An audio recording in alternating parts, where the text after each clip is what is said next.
Forgive me, Father, for I have sinned. It's 1 day since my last confession. I've been feeling so sorry for myself. What is that, envy? I envy anyone who isn't me.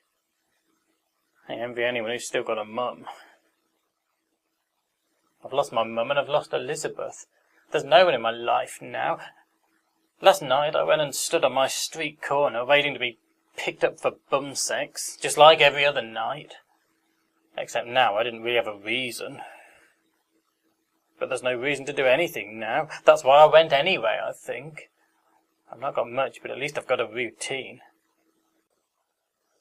Not that it was exactly a routine night's work.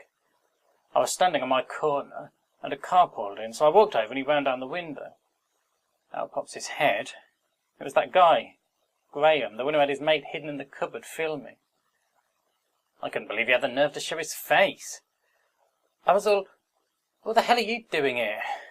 Do you really think I'm going to get in the car with you again after last time? It was all relaxed. I'm not here on business. Well, not that kind of business.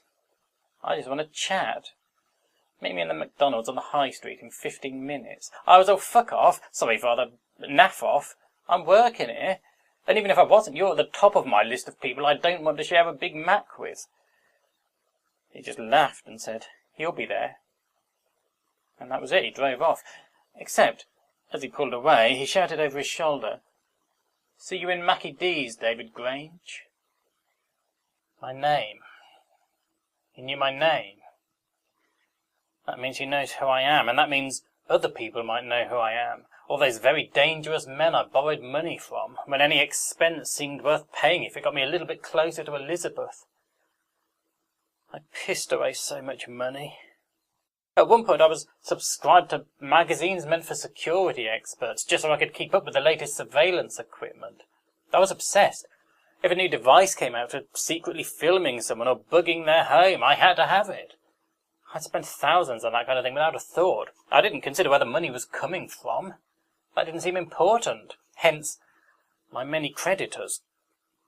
I thought I'd escape them when I went over the cliff, but if ever they get wind that this slimmer, less hairy rent boy was once the man called David Grange. No wonder Graham was so confident I'd meet him in McDonald's. I got you a milkshake, he said when I arrived. Chocolate, my favourite. I thought, how did he know? But I suppose it's everyone's favourite, isn't it? I was all, how did you know my name? He laughed. He said, if you want to be anonymous, David, probably best to stay out of the papers. You've been declared dead, did you know that? I said, yeah, I saw. He said, did you see the Echo? They had an interview with your mum. She's distraught, you know. Really believes you're dead. I hope you're happy, Davy boy. He seemed to enjoy using my name. I didn't tell him my mum had died. Didn't want to give him the satisfaction. He was all, they printed a picture of you beside the article, that's why I know your name.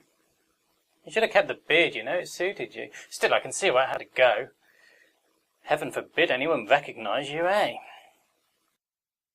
I said, what do you want from me? He said, money, of course, unless you want a second feature in the Echo about how you're still very much alive.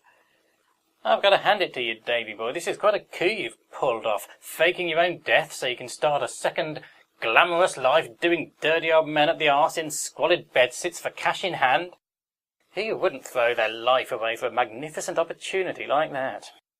I was all dirty old men like you mean? It was a pretty feeble comeback, I know, but I wasn't exactly feeling in charge of the situation. He just snorted. He was all, I'm not a client, I'm a professional like you, Davy boy.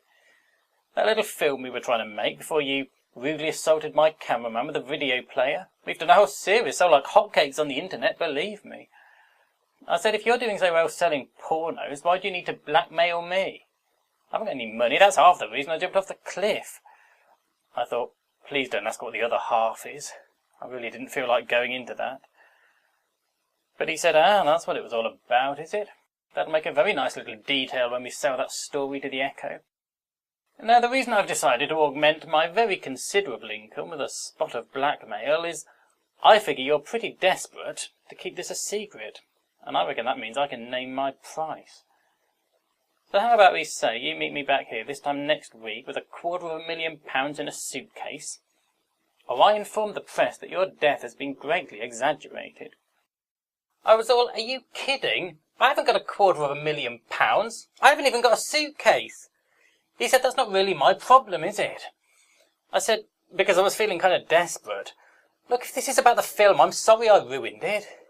How about we start again with my full cooperation this time? Please, I'll do anything. Just don't go to the papers." He was all, "Don't flatter yourself, Davy boy. We could make a film with you, sure. It'd make a few grand, no problem.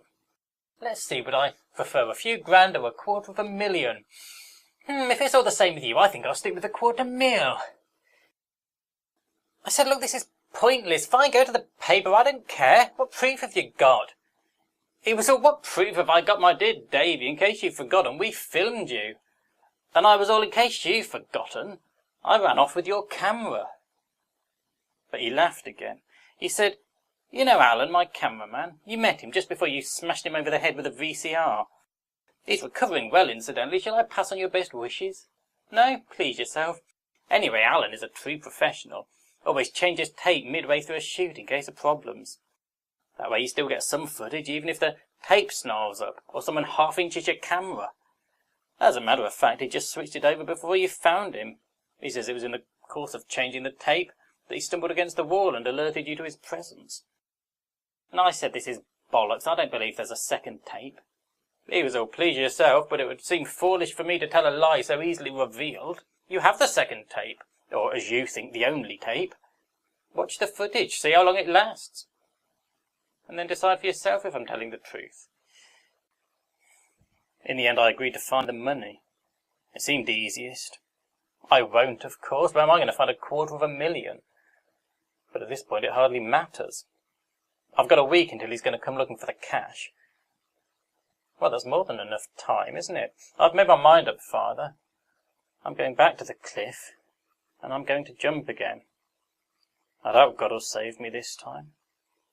Why would he? He's given me another chance once, and look what a mess I've made of it.